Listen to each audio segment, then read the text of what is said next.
dalam relasi seksual, jumlah hormon yang diproduksi setiap kali Anda terangsang lewat film porno.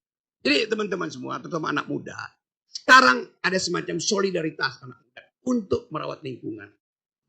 Sebab Jokowi itu adalah refleksi dari kita.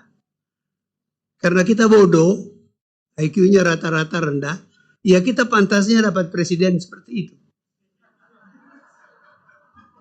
Kalau dia cerdas, dia akan bilang bahwa pemilu hari ini kami akan biayai supaya tidak ada operasi uang di desa-desa.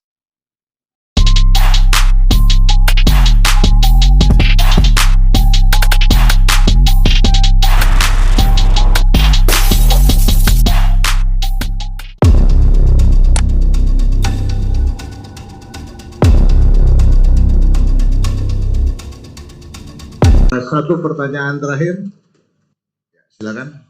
Soalnya waktunya sudah mau habis. Satu pertanyaan lagi, Bu.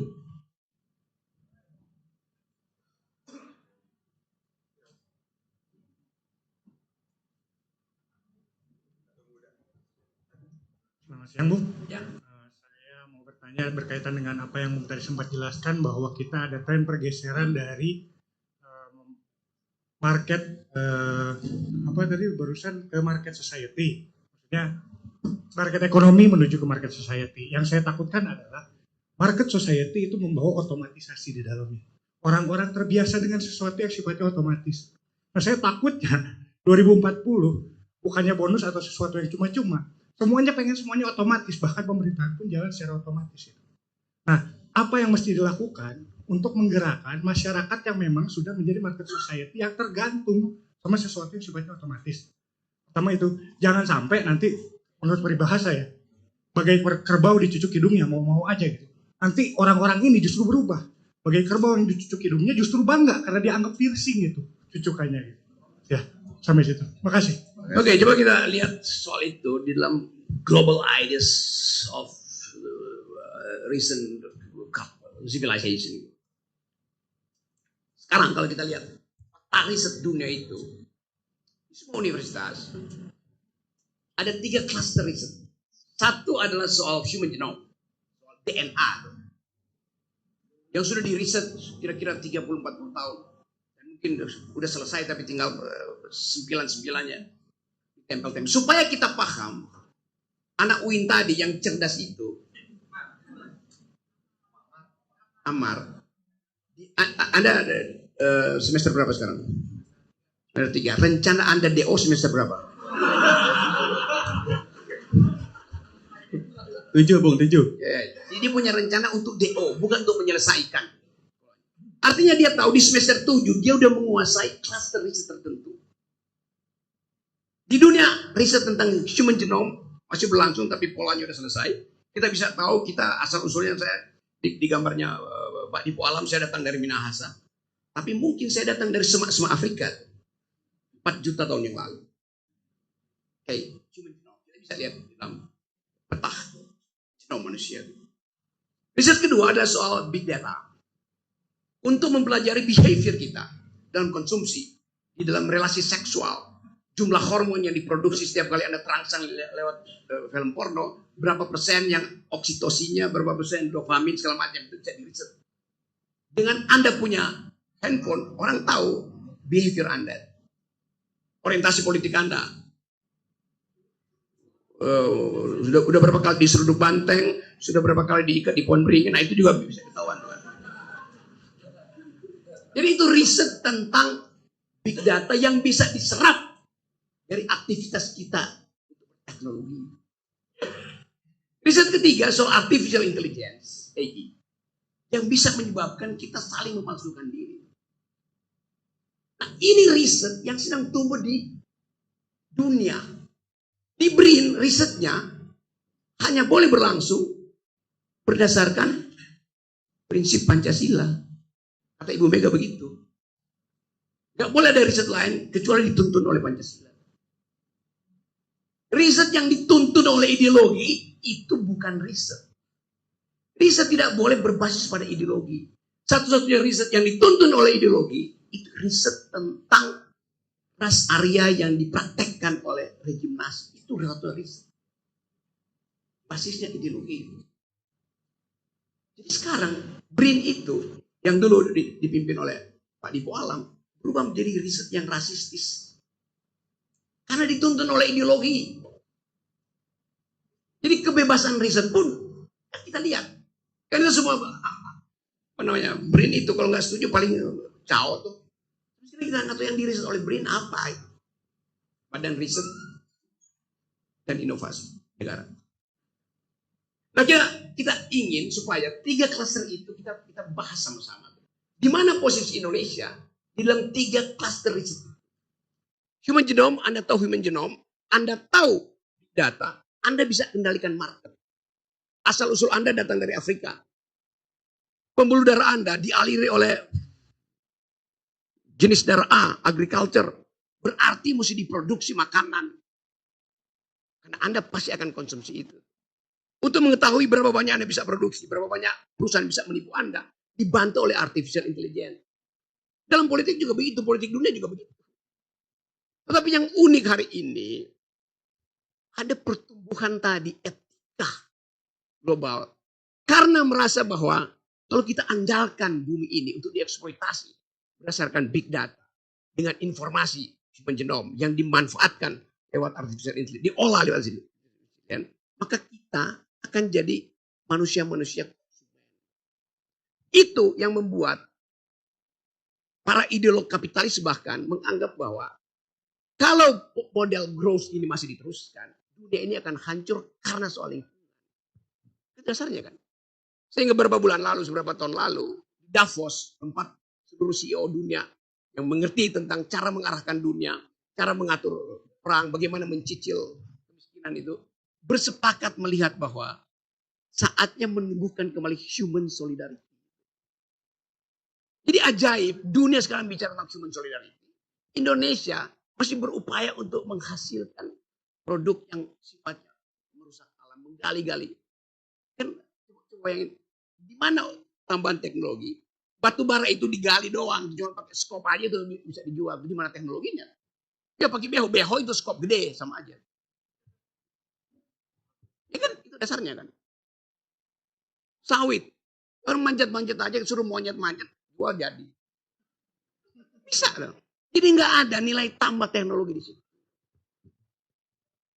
Sementara kerusakan lingkungan terjadi di mana-mana. Tapi nanti Pak Jokowi bilang, nggak mungkin Rocky Gerung berbohong. Lihat dari drone, tutupan hijau Indonesia bertambah, bukan berkurang. Emang. Tapi Anda lihat tutupan hijau itu bertambah tiap tahun, tiap bulan. Karena lapangan golf bertambah, hijau juga lapangan golf.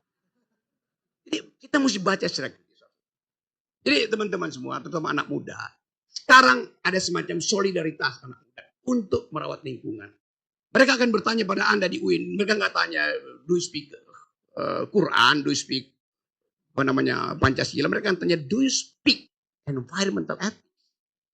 Dia akan tanya begitu pada Anda. Do you speak gender equality itu? Setelah Anda bilang, ya saya mengerti environmental ethics, baru dia tanya, do you speak financial market? Itu pertanyaan belakang semuanya. Setelah mereka tahu Anda pro lingkungan, anak muda di Birmingham misalnya, kontak Anda di WA atau di Instagram Anda. Oh, Mas siapa namanya tadi? Amar, kamu ternyata punya baju yang unik ya. Mari kita tukar-tukaran baju itu. Baju dari Birmingham tiba di kos-kosan Anda di Ciputat. Lalu Anda lakukan pertukaran, tidak melalui pasar. Jadi banyak mall ya di Eropa sekarang yang akan tutup. Nggak ada nih anak muda yang masuk mall karena dia tahu bahwa buat bikin satu celana jeans kira-kira 30 batang pohon ditebang, dan pohon itu ditebang di Kalimantan. Jadi ethics evolve. Etik itu bertumbuh justru karena keperhatian terhadap lingkungan. Nah di kita di Indonesia itu Jokowi bilang bahwa silahkan bongkar IKN, datangkan investor dan gusur sarang burung, biarkan ular itu nggak punya sarang lagi, hancurkan rempang segala macam. Jadi ada kontras intelektual antara kebijakan yang seharusnya merawat lingkungan dan ambisi presiden untuk memamerkan legasinya. Itu soalnya. Terima kasih. Oke. Saya kira kalau, wah ini ada Pak Salim, berikan kesimpulan. Baik, mungkin terakhir pada Pak Salim, silakan.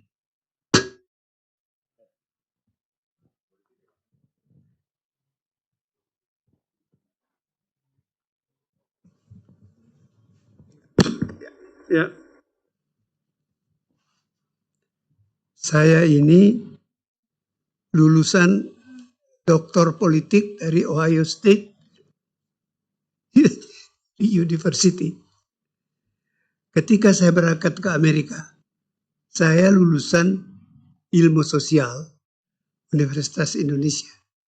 Jadi kalau saya ikut demo dulu itu semangat zaman itu adalah demo. Bukan karena saya punya ilmu.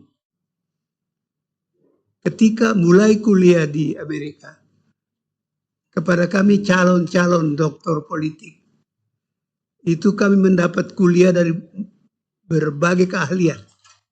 Para profesor-profesor politik.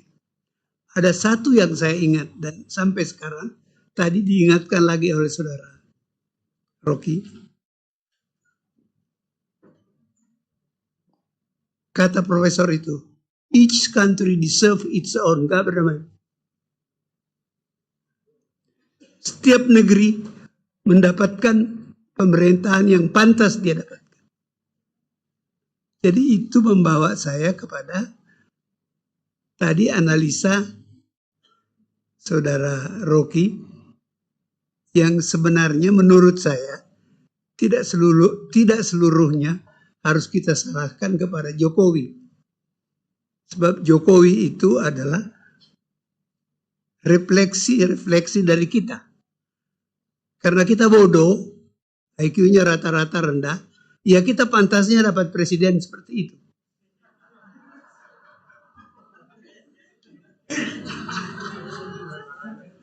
Itu cara saya menafsirkan ucapan profesor saya di Ohio itu. Nah, saya ingin dengar komentar saudara Rocky. Silakan.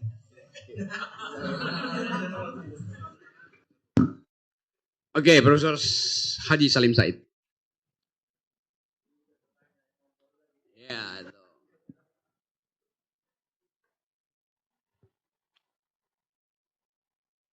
82% dari pemilih kita hanya lulus 7 tahun, artinya tidak lulus SMP. Jadi Anda bayangkan, ada 82% pemilih tidak lulus SMP. Mereka inilah yang dimanfaatkan oleh seorang yang enggak punya ijazah untuk disogok dengan BLT, disogok dengan amplop. Kan itu problem kita tuh.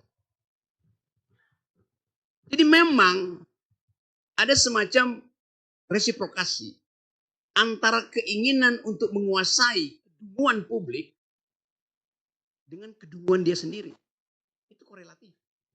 Kalau dia cerdas, dia akan bilang bahwa pemilu hari ini kami akan biayai supaya tidak ada operasi uang di desa-desa. Tapi sejak sekarang Anda masuk dalam desa-desa, udah ada spanduk, kami menerima serangan fajar. 10 tahun Jokowi memerintah nggak berubah untuk itu. Artinya dia pelihara. So, kita berupaya untuk mengingatkan bahwa mental seseorang yang hanya ingin memamerkan capaian-capaian fisik, melupakan bahwa demokrasi tadi is the government of reason through the government by the people. Dia nggak mau reason itu tumbuh.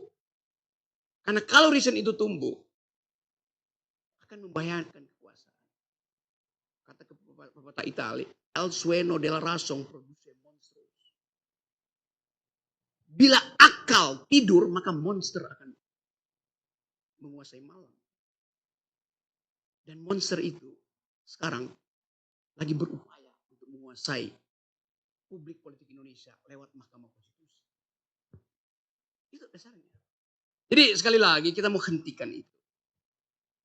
Karena mereka, they are riding the tidal wave of stupidity. Itu yang terjadi kan. Gak ada satupun ketua partai yang datang mengatakan, saya punya dissenting opinion terhadap Gibran. Ada SBY tapi sedikit, ya siksa. Saya tahu itu. Mana Golkar pernah ucapkan, walaupun saya tahu kasak kusuk dalam Golkar, jangan Gibran, jangan. Demikian juga Pak Prabowo di Gerindra tuh, ya separuh mungkin bilang iya sebelum enggak. Tapi mengucapkan itu secara telak dengan argumen yang kudus, tapi sekudus tajam, gak ada yang berani. Jadi saya kira kita mau ucapkan itu sekali lagi, supaya Indonesia tidak ditenggelamkan oleh dunguisme. Assalamualaikum warahmatullahi wabarakatuh. Waalaikumsalam. Oke, terima kasih banyak Bung Rocky. Saya kira saya tidak akan menyimpulkan. Sekali lagi kita beri tepuk tangan yang meriah untuk Bung Rocky. Terima kasih banyak.